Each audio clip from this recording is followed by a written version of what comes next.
আজ দেশের বিভিন্ন জেলাতে যাচ্ছেন ইউরোপীয় ইউনিয়নের ৫৬ জন পর্যবেক্ষক। নির্বাচনের পরিস্থিতি, প্রচার প্রচারণা আর গণমাধ্যমের ভূমিকা, স্বাধীন মতামত এবং মত প্রকাশ সহ অংশগ্রহণ পর্যবেক্ষণ করবেন তারা।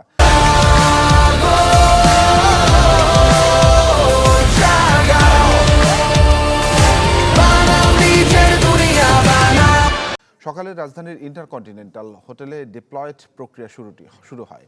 পর্যবেক্ষকরা প্রতি সপ্তাহে সব জেলার বিস্তারিত রিপোর্ট পাঠাবেন বলে জানান ডেপুটি ইইউ নির্বাচন মিশন প্রধান ইনতালাসে। এছাড়া কেউ স্থানীয় এবং আন্তর্জাতিক নিয়ম লঙ্ঘন করছে কিনা তা খতিয়ে দেখবেন।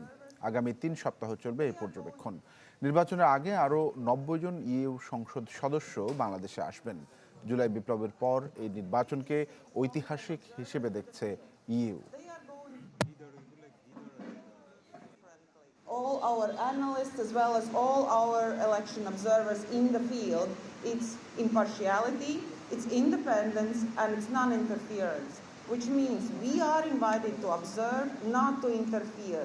And we will very strictly adhere to this mandate that's given to us through the invitation. Yes, we received an invitation from Election Commission and from the Ministry of Foreign Affairs.